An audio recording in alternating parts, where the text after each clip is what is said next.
জয়গুরু।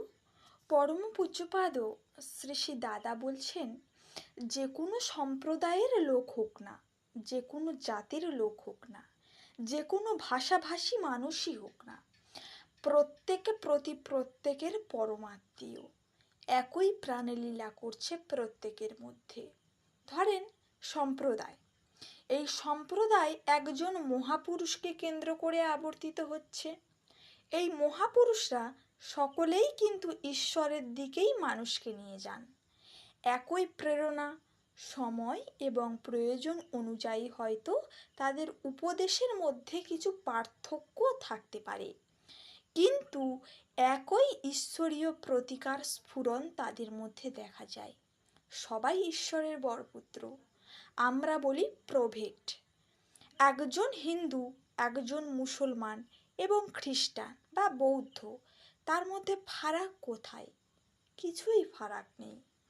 বুদ্ধদেবকে যারা পরম গুরু বলে গ্রহণ করে তারা বৌদ্ধ, ক্রাইস্টকে যারা মেনে চলে তারা খ্রিস্টান। এই তো পার্থক্য। এর জন্য কামড়াকামড়ি, হানাহানি, নিজেদের ধ্বংস করার এত আকৃতি দেখা যায় কেন?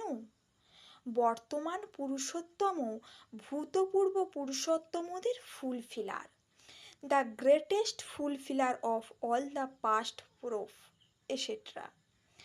এই তো, যে বৌদ্ধ সে দীক্ষা নিয়ে বৌদ্ধই থাকে, অন্য কিছুতে পরিবর্তন তার ঘটে না। খ্রিস্টানও তাই, খ্রিস্টান যে সে খ্রিস্টানই থাকে। আমার এক আমেরিকান বন্ধু, তার মা, তিনি কট্টর খ্রিস্টান। তাকে বলে যে, তুমি শেষ পর্যন্ত হিন্দু হলে? সে বলে, আমি হিন্দু হইনি, আমি ঠাকুরকে অ্যাকসেপ্ট করেছি as the guide of my life.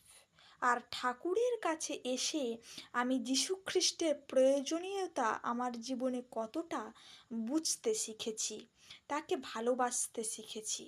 ঠাকুরকে যারা গ্রহণ করেছে তারা এমনই ছোট ছোট পার্থক্য ভুলে একত্রে জীবন ও বৃদ্ধিতে নিজেদের উন্নতি করে তোলে।